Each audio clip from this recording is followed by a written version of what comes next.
Good morning, everybody. How are you all?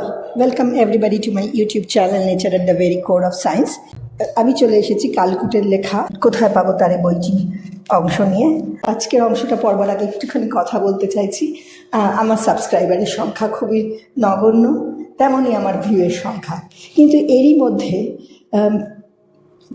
কিছুজন এই গল্পটা শুনছেন এবং তারা আমি আপলোড করার সঙ্গে সঙ্গেই আমি একজনকে পাই যিনি ভিউও দিচ্ছেন এবং একটা লাইকও পাই। আমি জানি না তারা একই মানুষ না আলাদা মানুষ, হোয়াট এভার ইট ইজ, কিন্তু আমার এই গল্পটা বা গল্পের পঠনটা শোনার জন্য কেউ যে অপেক্ষা করছেন এটা জানতে পেরে আমার খুব আমার খুব আনন্দ হয়েছে এবং তাদের প্রতি আমার কৃতজ্ঞতার সীমা নেই।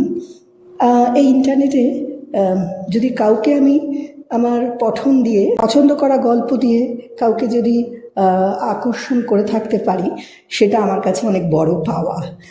এটা আমার সারাদিনে চলার পথে একটা অনুপ্রেরণার কাজ করে এবং আমি তাদের কাছে আমার কৃতজ্ঞতা এবং আমার ভালোবাসা জানাচ্ছি। শুরু করি তাহলে আজকের কথা। আগের দিন আমরা দেখেছিলাম একজন লোক যেন ছুটে আসছে, মাঝবয়সী মোটাসোটা শক্ত গড়নের খালিগা মানুষ, আর বলছে, না ছেড়ে দাও, ছাড়ো, আজ ওর রক্ত দর্শন না করি ছাড়বো না, দেখি সে কি।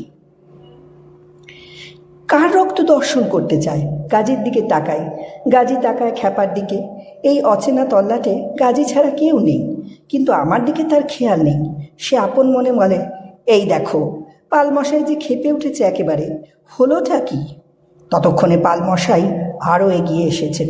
যারা ধরে রাখবার চেষ্টায় আছে তাদের মধ্যে একজন বলে, আরে অনাদি, একটু ঠান্ডা হও দিনি, তুমি যাও, আমরা দেখি কি করা যায়। যাকে বলা সেই অনাদির কাছে থেমে থাকা অনন্তকালের মতো। সে এমনভাবে এগিয়ে আসে আমাকে তাড়াতাড়ি সরে দাঁড়াতে হয়। সেও এগোয়, তাকে যারা সামলায় তারাও এগোয়। পুকুর ধারে সরু রাস্তা, রাস্তার ধারে ঘরে ঢুকতে পারি না। অতএব আমি গাজী দুজনেই সামলানো দলের ধাক্কা খাই। গাজীকে জিজ্ঞেস করি, ব্যাপার কি? কার রক্ত দর্শন করতে চায়? আমার থেকে সে সমস্যা গাজীর অনেক বেশি। সে অনাদির দিকে চোখ রেখে বলে, সেইটাই তো বুঝতে পারছি না বাবু, তো কেমন যেন একটা সন্দেহ লাগে। চলেন দেখি, আগায় যাই। লোকটাকে তো ভালো বলেই জানি। গাজীর তো আজ মুর্শেদের নামে ভরাডুবি, বাবুর সঙ্গেই দিন কেটে গেল, কিন্তু আমি না জানি মুর্শেদ না গুরু। কোথায় যাই, কেন যাই, কিসের সন্ধানে, তার হদিশ জানি না। একটু জানি এই দূরের বাদারগঞ্জে রক্তারক্তি দেখার একটুকু ইচ্ছে এক ফোঁটাও নেই আমার। তাই বিরক্ত হয়ে বলি, তুমি যাও, মারাবাড়ি দেখতে চাই না। গাজী ভরসা দিয়ে বলে, আহা হা বাবু, ভয় পাবেন না, আসেন না দেখি বিষয়টা কি। ভয় নেই, ভাবনা আছে। যেসব ভাবনা রেখে এলাম পিছনে, এইসব হাঁক ডাক উত্তেজনায় সেই ভাবনাগুলোই বিরাজ করে। কে জানে কার সঙ্গে তার কিসের সংঘাত। যাতে আমার হাত নেই তাতে আমার কাম নেই। ওই যে অনাদি পাল, এখন সে যদি কারো রক্ত দর্শন করে এমন প্রত্যয় নেই যে ঠেকাতে পারে। তবে যাই কেন, কৌতূহল, সে কৌতূহল আমার আজ নেই। তাও আজ রেখে এসেছি আমার জনপদের সীমায় সমাজে। সেখানে আমার করবার আছে, বলবার আছে। সেখানে আমার কৌতূহলের কার্যকারণ থাকে।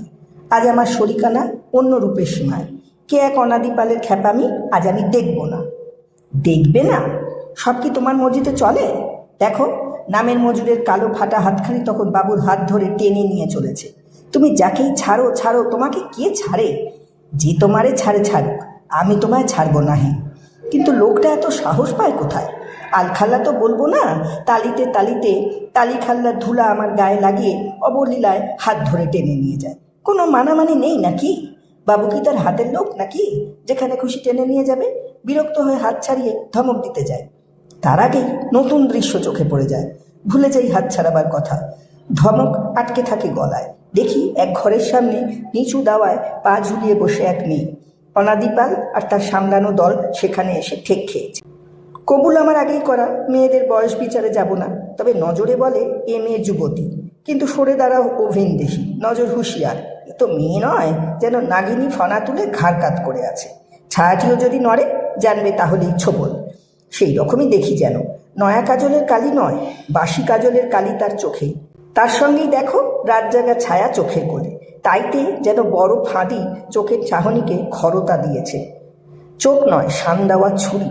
তাতে আবার আগুন দপদপায়, বাসি পানের ছোপ ঠোঁটে।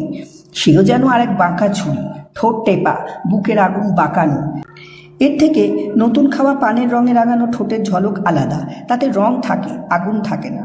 ভালো কালো মুখখানি ছাড়ের দিকে মন্দ নয়, নাক একটু বোঁচা বোঁচা, তবে তোলও কম নয়। নাকের পাটা থরথর, তাইতে নাক ছাবির পাথর ঝিলিকানে, মাথায় ঘোমটা নেই, বাসি খোঁপা এলো, শীতে বাসি সিঁদুর কিঞ্চিত মলিন, কপালের ফোঁটা কপাল জুড়ে মাখামাখি করা। জামা নয়, জামার চিলতে গায়ে, অন্তর্বাস বলি। তার উপরে শাড়িটি ফিনফিনে পাতলা, ফুল ফুল ছাপ। সব ছাপিয়ে সায়ার ফুল ছাপ স্তব দেখা যায়। পায়েতেও বাসি আলতার দাগ, সাজগোজে বসনে একটু যেন বিলাপের ছাপ। গলার হাড়ে, হাতের চুড়িতেও তাই বলে। তবে ভাবভঙ্গি বিপরীত। যুবতীর নজর যে কার ওপর বুঝতে পারি না, ঠিক কারোর দিকেই নয়। সাপিনীর চোখ যেন ছায়ার দিকে নিবিষ্ট।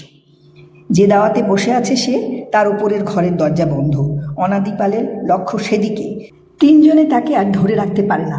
সে জোর করে দাওয়ায় উঠতে চায়, আর মুখে বলি, ও দরজা আমি লাঠি মেরে ভাঙবো, আজ আমি ওর রক্ত দর্শন করব। বের হয়ে আয় বলছি, যদি মানুষ হস্ত আমার সামনে বের হয়ে আয়, তোর পীড়িতের দৌড় দেখি আমি। সামলানো দলের একজন বলে, আহা ছি ছি, কী করো অনাদি, হাটে বাজারে লোক হাসিয়ে লাভ কি বলো দিনি? তুমি চলো, আমরা যা করবার তা করছি। অনাদিপালের ভৈরব কণ্ঠ তার উপরে যায়, আর লোক হাসাতে বাকি কি আছে? এ বাজারে কি কারুর কিছু অজানা? ও আমার মাথা হেঁট করেছে, বংশের মাথা হেঁট করেছে, ওকে আমি ছাড়বো না, না না না না। অনেক দিন বলেছি আর না। যে কুত্তায় একবার গু খেয়েছে সে কুত্তায় আর তা ছাড়তে পারে না। ওকে আজ আমি শেষ করব।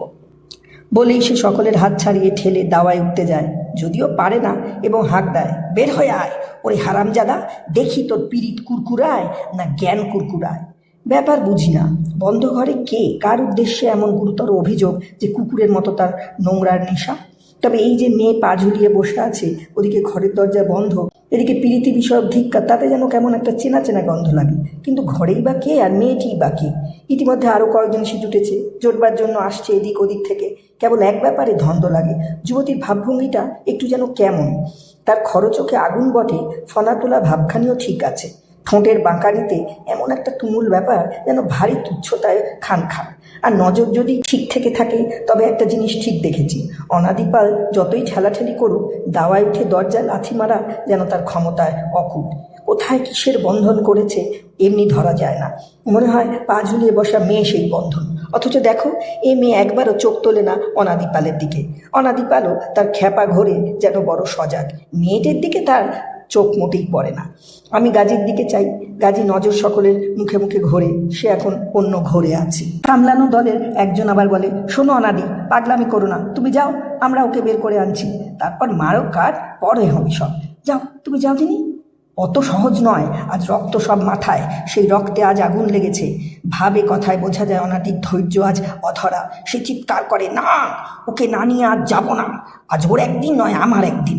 লম্পট ইল্লুতে, এই সেদিন হারামজাদাকে কিরা কাড়িয়েছি, নাকে খত দিয়েছে, গত সপ্তাহে গিয়ে নিজে মেয়ে দেখে এসেছি বে দেব বলে, আর সেই আবার এখানে। অনাদিপাল দুহাত তুলে ঘোষণা করে, বলি দেব, পাটাকে আজ আমি বলি দেব, বের হয়ে আয়। কি বিড়ম্বনা! সত্যি সত্যি একটা রক্তারক্তি দেখতে হবে নাকি? গালাগালির তোর যেরকম, তাতে কানে জ্বালা ধরে যায়।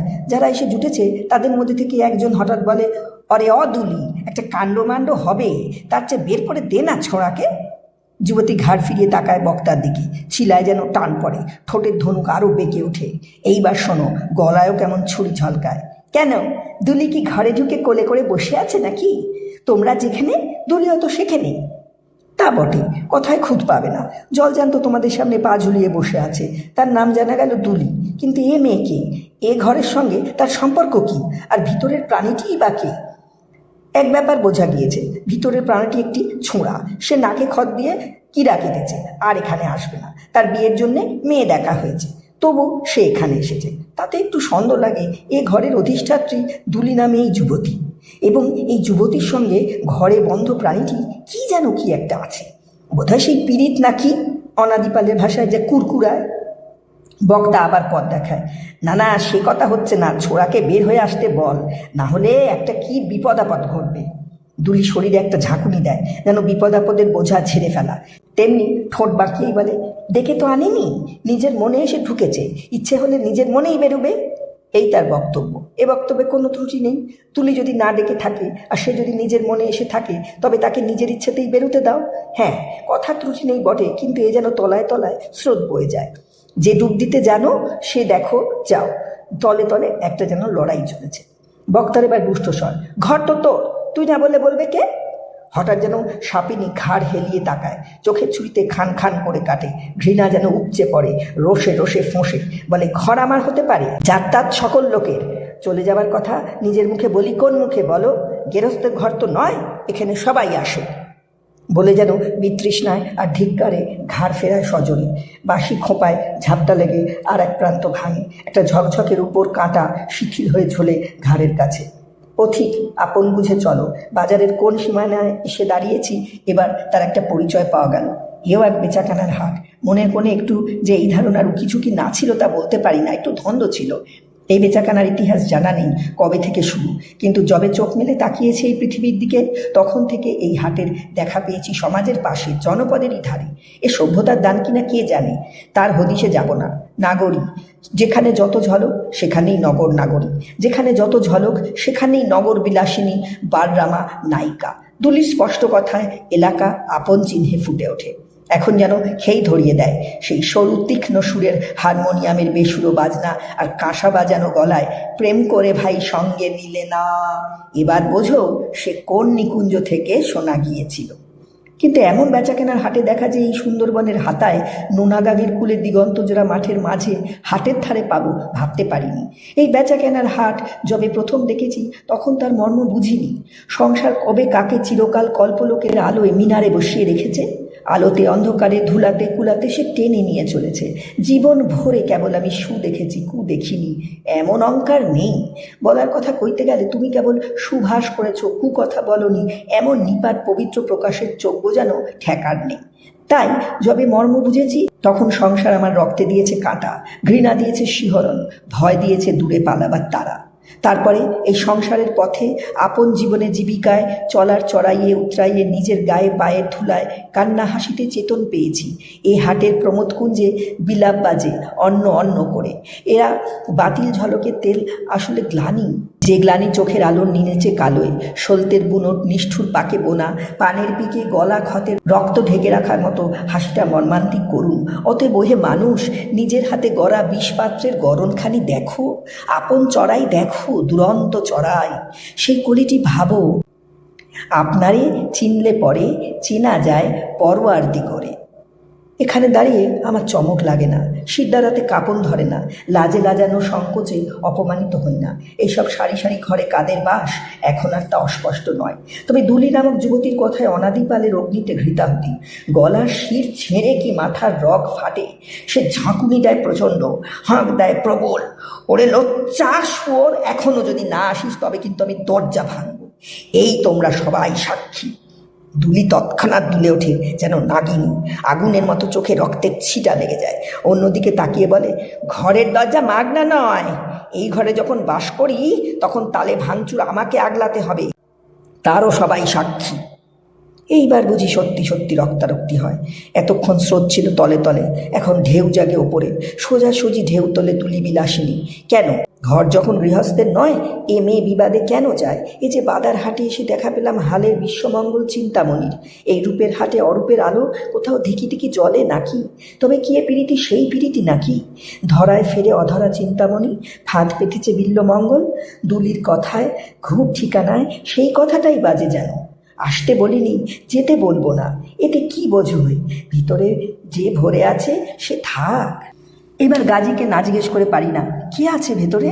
গাজীটা নেহাত পাজি, এখনো চোখ ঝিকমিক করে, চুপি চুপি বলে, পুরনো কিস্সা বাবু, ঘরের মধ্যেই পাল মশাইয়ের ছোট ভাই অনন্ত পাল, সব বলবো আপনাকে পরে। ও, ব্যাপার অনাদি অনন্ত, কবে শুরু শেষ হবে কবে কেউ বলতে পারে না। তার চেয়ে পালা চলতে থাকুক, অন্যদিকে যাই। যতটুকু কৌতূহল সেটুকু মিটে যায়, বাকি যেটুকু সেটুকুর মধ্যে কোনো টান পাই না। কিন্তু ইতিমধ্যেই অনেকেই অনন্তর নাম ধরে ডাকাডাকি শুরু করেছে। অনাদিপাল হেঁকেই চলেছে, আমার বাপের বেটা যদি হোস তবে বের হয়ে আয়। ভেবেছিলাম কোনো কিছুতেই এই কাঁঠাল কাঠের দরজাটি খুলবে না, দুলির ঠোঁটের মতোই তা শক্ত করে টেপা, কিন্তু সকল বাঁধন ঝড়ো ঝড়ো, খুট করে হুড়কো খুলে গেল। অনন্ত পাল দাওয়া এসে দাঁড়ালো। দাদা ভাইয়ের চেহারায় অভ্যর্থ মিল, বয়সের একটু ফারাক যা আছে। অনন্তর মাথা নিচু, দৃষ্টি আপন পায়ে, যেন চুরি করে খাওয়া অপরাধী সারমেয়টি। সত্যি অনাদি বাপেরই বেটা, এইটি প্রমাণ হাতে নাতে দিয়েছে। সকলেরই মুখে যখন স্বস্তি, একটা বিপদ আপদের ভয় যখন ভঙ্গ, তখন দেখো দুলির দপদপে চোখে কেমন চমক। সে অবাক হয়ে ঘাড় ফেরায়, তার ঠোঁট খুলে যায়, তবু নাকছাবির পাথরটা বারেক ঝিকমিকিয়ে ওঠে, যেন স্বপ্ন দেখা বিশ্রাম, খরচোখে ছায়া ঘনায়। ইতিমধ্যে অনাদিপালকে তার লোকজন ঠেলাঠেলি করে নিয়ে চলেছে। চলো চলো, বিচার যাতা পরে হবে। বের হয়ে এসেছে যখন, তখন আর এখানে ল্যাটা বাড়িয়ে কাজ নেই। অনাদিপালি জয়ী, ফিরে যাবার পথেও সে নিজের বাপের বেটার দিকে ঘৃণা ছুঁড়ে বীর বিক্রমে চলে। অনন্ত নেমে আসতে থাকে পায়ে পায়ে। দুলি আবার ফনা তোলে। এবার সে খাওয়া সাপিনী, আরও ভয়ঙ্করী। এবার চোখের সবটুকুই আগুনে আগুন, পণ্যাঙ্গনার গোটা শরীরটাই আগুনের শিখা, যেন শীষ দিয়ে বলে, দাঁড়াও। অনন্ত দাঁড়ায়।